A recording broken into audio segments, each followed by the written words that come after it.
प्रिय भैयाओं, आज हम अध्याय 5 प्राकृतिक वनस्पति तथा वन्य प्राणी का अंतिम भाग पढ़ने जा रहे हैं। हमारा आज का पार्ट होगा, उसमें हम के बारे में समझेंगे। जिस प्रकार से हमारे देश में अनेक प्रकार की वनस्पति पाई जाती थी, पेड़ पौधों के बारे में हमने पढ़ा है कि जब विविध प्रकार की जैसे यहाँ पर वनस्पति पाई जाती थी, उसी प्रकार से हमारे यहाँ सैकड़ों प्रकार के वन्य प्राणी पाए जाते हैं, जिनकी 90,000, आप देखो 90,000 प्रजातियाँ विश्व में हैं। उनमें से 90,000 प्रजातियाँ की लगभग वन्य प्राणियों की पाई जाती है, जिनमें से लगभग 2,000 पक्षियों की प्रजातियाँ हैं। 2,000 प्रकार के पक्षी यहाँ पर पाए जाते हैं, जो विश्व का 13%। मछलियाँ 2,546 प्रजातियाँ, 2,546 प्रकार की मछलियाँ हमारे यहाँ पाई जाती है, जो विश्व का 12% है। भारत में विश्व के 5 से 8% तक उभयचर, सरीसृप और स्तनधारी जानवर पाए जाते हैं। ये 3 प्रकार के जो जानवर होते हैं, उभयचर, सरीसृप और स्तनधारी, इस प्रकार के जानवर हमारे देश के अंदर पाए जाते हैं। स्तनधारी जानवरों में हाथी सबसे महत्वपूर्ण है। हाथी सबसे महत्वपूर्ण पाया जाता है। ये असम, कर्नाटक, केरल के उष्ण एवं आर्द्रिक वनों में पाए जाते हैं। एक सींग वाले गेंडे अंधे जानवर है। एक सींग, जिनको गेंडा कहा जाता है, इनके केवल एक सींग होता है। अगर हम इन वनस्पतियों की देखें तो आप इस मानचित्र में देख पाओगे, तो आपको देखोगे इसमें, तो ये चिन्हों के आधार पर, यानी कि पूरे देश में जानवरों के आधार पर हमारे देश को बांटा गया है। तो आप देखो, वन्य प्राणी अभय वन, यानी कि जो लाल गोला बना हुआ है, ये वन्य प्राणी अभय वन है। जो पक्षी अभ्यारण्य है, इसमें नीला स्टार बना हुआ है ये। और नेशनल पार्क त्रिभुज में जो नीला बना हुआ है। तो हम पूरे देश का यदि अवलोकन करें तो पाएंगे कि कहाँ किस प्रकार की चीज़ें बनी हुई है, ये आराम से हमें मिल जाएंगे। मानचित्र भरते समय भी हम इसका अवलोकन कर सकते हैं, इनको देख सकते हैं। आगे पढ़ते हैं अपन। पश्चिमी बंगाल और असम के दलदली क्षेत्रों में रहते हैं एक सींग वाले गेंडे। कच्छ के रण तथा थार मरुस्थल में क्रमशः जंगली गधे और ऊंट पाए जाते हैं। रेगिस्तान में ज़्यादातर जंगली गधे और ऊंट पाए जाते हैं। भारतीय भैंसा, नीलगाय, चौसिया, छोटा मृग, जेजल तथा विभिन्न प्रजातियों वाले हिरण आदि कुछ अन्य जानवर हैं जो भारत में पाए जाते हैं। यहाँ बंदरों को भी अनेक प्रजातियाँ, यानी कि अनेक प्रकार के बंदर भी यहाँ पर पाए जाते हैं। 1972 में भारतीय जीव सुरक्षा अधिनियम लागू हो गया था हमारे देश के अंदर।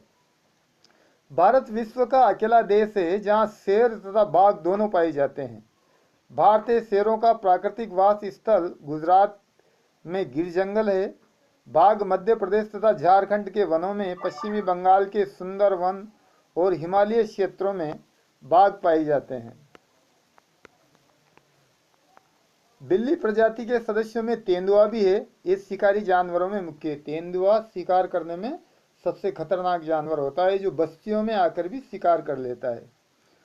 हिमालय क्षेत्रों में पाए जाने वाले जानवर अपेक्षाकृत कठोर जलवायु को सहन करने वाले होते हैं, जो अत्यधिक ठंड में भी जीवित रहते हैं। यानी कि उनका शरीर इस प्रकार से बना होता है, शरीर पर घने बाल होते हैं, मोटी परत वसा की होती है। इस कारण वह अत्यधिक ठंड में आराम से रह पाते हैं। लद्दाख की बर्फीली ऊंचाइयों में याक पाए जाते हैं, जो गुच्छेदार सींगों वाले बेल जैसा जीव है, जिसका भार लगभग 1 टन होता है। तिब्बतीय बारहसिंगा, भारल यानी कि नीली भेड़, जंगली भेड़, कियांग, जिसको तिब्बती गधे भी कहा जाता है, यहाँ पर पाए जाते हैं। कहीं कहीं लाल पांडा भी कुछ भागों में मिलता है। नदियों, झीलों तथा समुद्र क्षेत्रों में कछुए, मगरमच्छ और घड़ियाल पाए जाते हैं। घड़ियाल मगरमच्छ की प्रजाति का एक प्रतिनिधि है, जो विश्व में अकेला केवल भारत में पाया जाता है। यानी घड़ियाल बिल्कुल मगरमच्छ जैसा ही है। जो केवल पूरे विश्व में भारत में ही पाया जाता है। घड़ियाल भारत के अलावा विश्व में कहीं भी नहीं पाया जाता है। इसलिए आपने देखा होगा हमारे कोटा जिले में जो चंबल अभ्यारण्य है, इसको घड़ियाल अभ्यारण्य घोषित किया गया है। यहाँ भी ये पाया जाता है। भारत में अनेक रंग बिरंगे पक्षी पाए जाते हैं। मोर, बतख, तोता, मैना, सारस, कबूतर, ये कुछ पक्षी प्रजातियां हैं जो देश के वनों एवं आर्द्र क्षेत्रों में पाई जाती है। तो इस प्रकार से अनेक प्रकार के जीव जंतु भारत में पाए जाते हैं। इसमें एक बिंदु आता है प्रवासी पक्षी, यानी कि प्रवासी पक्षी किसे कहते हैं। यानी कि विशेष वातावरण में जब कोई पक्षी विदेशों से उड़ता हुआ हमारे देश में आता है और निश्चित समय तक यहाँ रहकर वापस चला जाता है, ऐसे पक्षियों को प्रवासी पक्षी कहा जाता है। आगे बढ़ते हैं हमने अपनी फसलें जैव विविध पर्यावरण से चुनी हैं, यानी खाने योग्य पौधों के निश्चय से। हमने बहुत से औषधि पादपों का प्रयोग कर उनका चुनाव किया है। दूध देने वाले पशु भी प्रकृति द्वारा दिए गए सारे जानवरों से चुने जाते हैं। जानवर हमें बोझा ढोने, कृषि कार्य तथा यातायात के साधन के रूप में मदद करते हैं। इनसे मांस एवं अंडे भी प्राप्त होते हैं। मछली से पौष्टिक आहार मिलता है। बहुत से कीड़े मकोड़े फसलों, फलों और वृक्षों के परागण में मदद करते हैं और हानिकारक कीटों पर जैविक नियंत्रण रखते हैं। प्रत्येक प्रजाति का पारिस्थितिक तंत्र में योगदान होता है, अतः इनका संरक्षण अनिवार्य है। जैसा पहले बताया गया है कि मनुष्य द्वारा पादपों और जीवों का अत्यधिक उपयोग के कारण पारिस्थितिक तंत्र असंतुलित हो गया है। लगभग 1300 पादप प्रजातियां संकट में हैं तथा 20 प्रजातियां विनष्ट हो चुकी हैं। काफी वन्य जीवन प्रजातियां भी संकट में हैं और कुछ विनष्ट हो चुकी है। यानी कि यदि पादप ही नहीं बचेंगे तो फिर जंगली जीव कहाँ से बचेंगे। और आप देखो कि 1300 प्रकार के पेड़ पौधे समाप्त होने के कगार हैं, जिसमें 20 प्रजातियां तो बिल्कुल नष्ट हो चुकी। तो यही कारण जंगली जीवों पर भी है। पारिस्थितिक तंत्र के असंतुलन का मुख्य कारण लालची व्यापारियों का अपने व्यवसाय के लिए अत्यधिक शिकार करना, रासायनिक और औद्योगिक अवशिष्टों तथा तेजाबी जमाव के कारण प्रदूषण, विदेशी प्रजातियों का प्रवेश, कृषि तथा निवास के लिए वनों का अंधाधुंध कटाई पारिस्थितिक तंत्र के असंतुलन के कारण। यानी कि पारिस्थितिक तंत्र के असंतुलन होने का मुख्य कारण है हमारा लालची होना।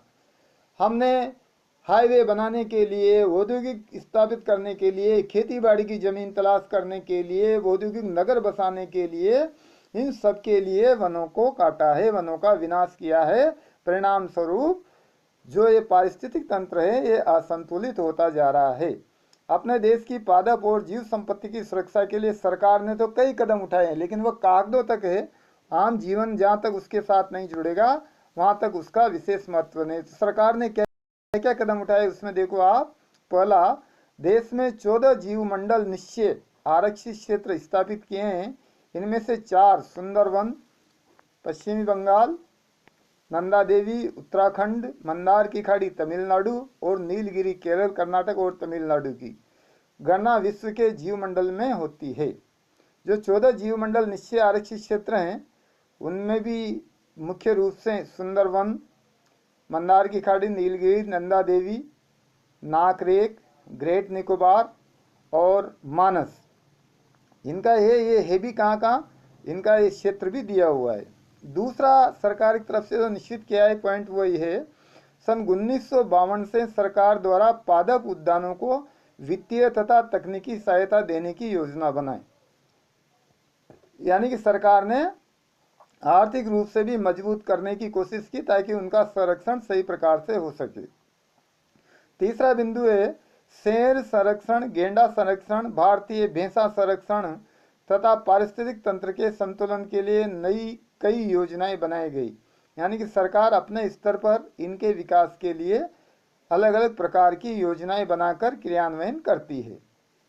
चौथा बिंदु है 89 नेशनल पार्क, 490 वन्य प्राणी अभ्यावन और कई चिड़ियाघर राष्ट्र की पादप और जीव संपत्ति की रक्षा के लिए बनाए गए।